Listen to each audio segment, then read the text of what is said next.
Once again, coming to you from the town of I haven't read shit, and this time I have no fucking excuse because March had 31 days. Except that my mental health was really down, I had family situations, and I had so much fucking work. So much work. Ah! Hello beautiful bookworms, my name is Katarina and welcome to my channel, and I'm so very sorry for the scream that you heard. If you were with headphones, I'm so sorry, but I just needed to let it out into the world that March was not a good month. It was not. Hopefully April, since it's my birthday month, will be better. Maybe. We hope. But without further ado, I'm just going to tell you guys what books I did read in March, and I may tell you a book that I'm kind of not in the middle, but in the beginning of, that I've been reading since last year, so that's a fun journey. But yeah, just ride with me. Okay, so as per usual, when mental health is declining and I have too much shit to do and hospitals to visit and work to go to, I have read a bunch, three. A bunch is three. Ebooks, and then I read 2 mangas, which, I mean, it's not great, but yeah.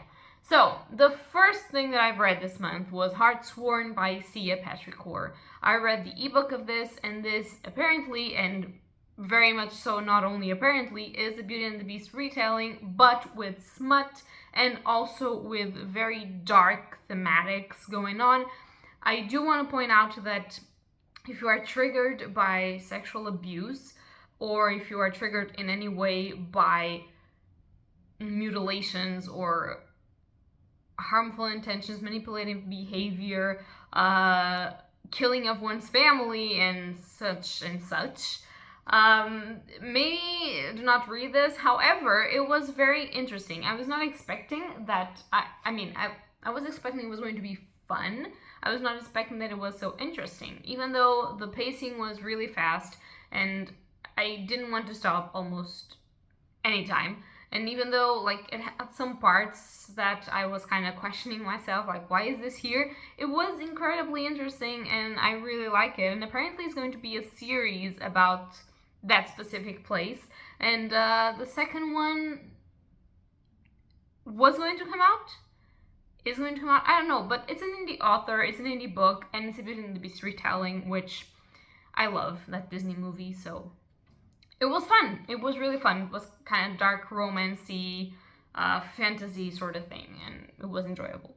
Then I read my mangas, which were Shadow's House Volume 1 and Shadow's House Volume 2. So I have a review for the first of these, which I will leave linked up above. So I'm not going to talk a lot about it. However, I had to read the second one immediately because I was so fucking intrigued, and I still got no fucking answers of what this series is about, which is kind of strange because by the first book you should have some answers. However, I can tell you that this is about Emilko, and Emilko is supposed to be a living doll that is the face of a noble shadow. And a noble shadow is kind of like a person, I guess, but who has no face. Is all covered in, like, darkness, let's just say.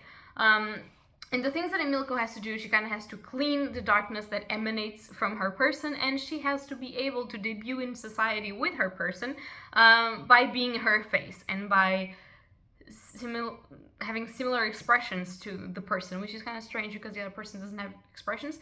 I'm kind of hoping from the things that we've been seeing that this is going to take a turn for the dark pretty soon. However, I'm still not sure what genre this is. It's fantasy, no doubt, but what specific genre of this?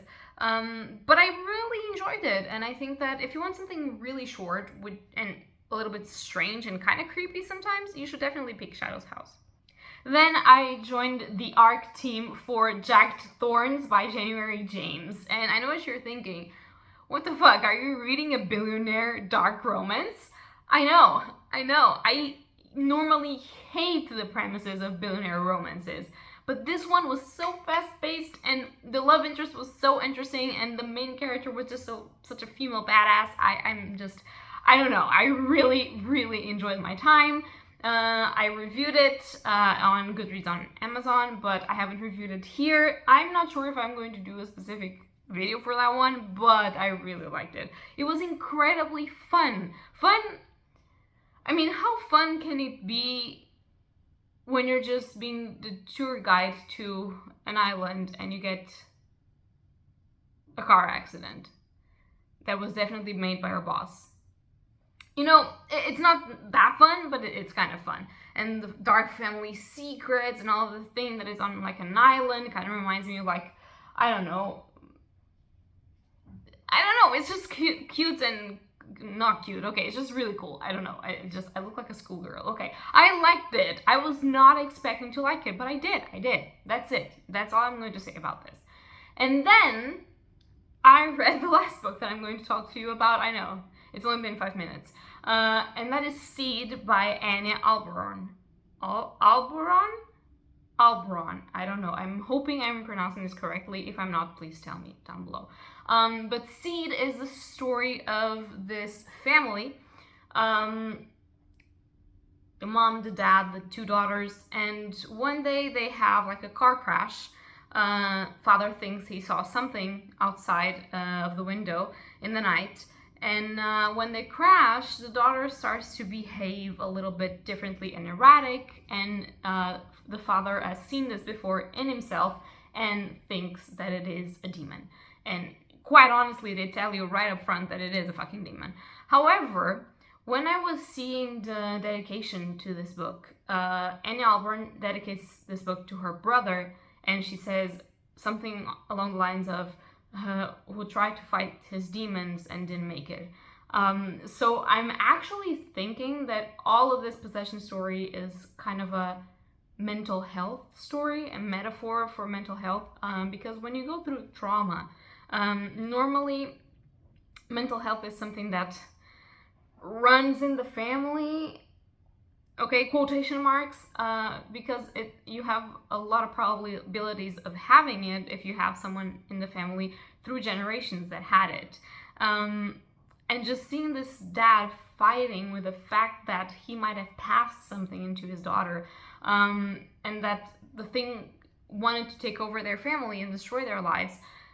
When you don't treat mental illness and when you don't give the attention and help that these people need, and for these people, I talk about myself too, I suffer from anxiety disorders, a lot of obsessions, and also depression, so I'm one of those people. But when we don't seek help, or we aren't helped and are not treated, life gets difficult for us and for the people that live with us and for our families and also on our works and everything. So I think it was a good call to wake up here some minds telling you, hey, this is a possession story. However, how is your mental illness today? Are you feeling okay? Do you need some help? Because you should ask for help. Granted, the end of Seed is not exactly how you should help people, but it was very creepy. Although I'm going to be extremely honest, I didn't develop a lot of caring for these people. I was a little bit sad that this happened, but not really like, oh my god, these characters are going to die, you know? But the atmosphere of Seed was incredibly creepy, and for that alone, I think it's worth your read. So that's going to be it for everything that I've read in March. I know it's not big, but in April we have the Magical Readathon, so hopefully I'm going to be reading more, even if it is just mangas or comics, but I'm hoping to read some books as well. I need that for my mental health as well. I'm currently in the middle of some books. I don't have them here with me. Hopefully you will see them in my next wrap-up. So yeah, guys, that's going to be all for today. If you like it, leave a like or subscribe, and tell me down below if you've read any of these books or want to read some of these books, and happy readings to you all. Bye!